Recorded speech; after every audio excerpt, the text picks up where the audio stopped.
அன்புள்ள சகோதர சகோதரிகளே, உங்களுக்கு ஒரு நற்செய்தி.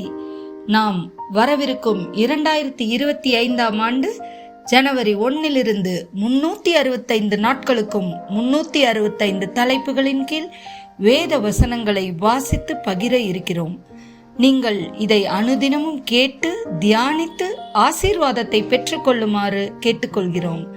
அது மட்டுமல்ல, இதை சப்ஸ்கிரைப் செய்து உங்கள் நண்பர்களிடமும் பகிர்ந்து கொள்ளுமாறு அன்புடன் கேட்டுக்கொள்கிறோம். நன்றி.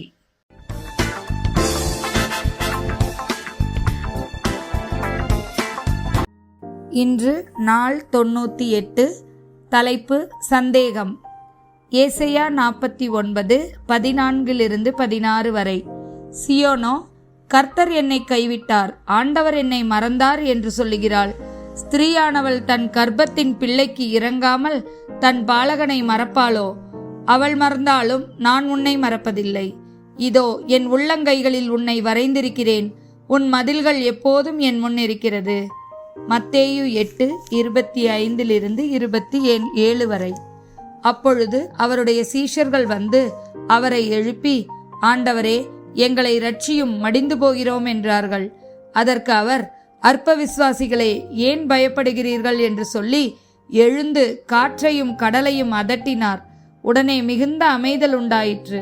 அந்த மனுஷர்கள் ஆச்சரியப்பட்டு, இவர் எப்படிப்பட்டவரோ, காற்றும் கடலும் இவருக்கு கீழ்ப்படுகிறதே என்றார்கள்.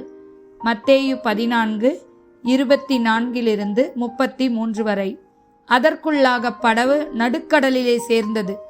எதிர்காற்றாய் இருந்தபடியால் அலைகளினால் அளவுபட்டது. இரவின் 4ஆம் ஜாமத்திலே இயேசு கடலின் மேல் நடந்து அவர்களிடத்திற்கு வந்தார். அவர் கடலின் மேல் நடக்கிறதை சீஷர்கள் கண்டு கலக்கமடைந்து ஆவேசம் என்று சொல்லி பயத்தினால் அலறினார்கள். உடனே இயேசு அவர்களோடே பேசி, திடன் கொள்ளுங்கள், நான் தான், பயப்படாதிருங்கள் என்றார். பேதுரு அவரை நோக்கி, ஆண்டவரே, நீரே ஆனால் நான் ஜலத்தின் மீது நடந்து உம்மிடத்தில் வர கட்டளையிடும் என்றான்.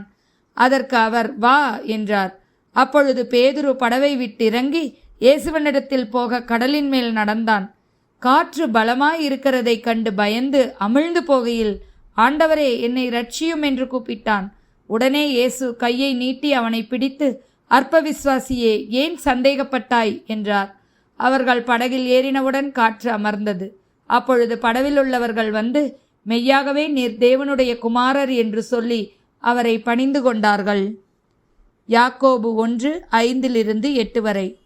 உங்களில் ஒருவன் ஞானத்தில் குறைவுள்ளவனாய் இருந்தால் யாவருக்கும் சம்பூரணமாய் கொடுக்கிறவரும் ஒருவரையும் கடிந்து கொள்ளாதவருமாகிய தேவனிடத்தில் கேட்க கடவன், அப்பொழுது அவனுக்கு கொடுக்கப்படும். ஆனாலும் அவன் எல்லளவாகிலும் சந்தேகப்படாமல் விசுவாசத்தோடே கேட்கப்படவன். சந்தேகப்படுகிறவன் காற்றினால் அடிபட்டு அலைகிற கடலின் அலைக்கு ஒப்பாய் இருக்கிறான். அப்படிப்பட்ட மனுஷன் தான் கர்த்தரிடத்தில் எதையாகிலும் பெறலாம் என்று நினையாதிருப்பானாக. இருமனமுள்ளவன் தன் வழிகளிலெல்லாம் நிலையற்றவனாய் இருக்கிறான். ஆமேன்.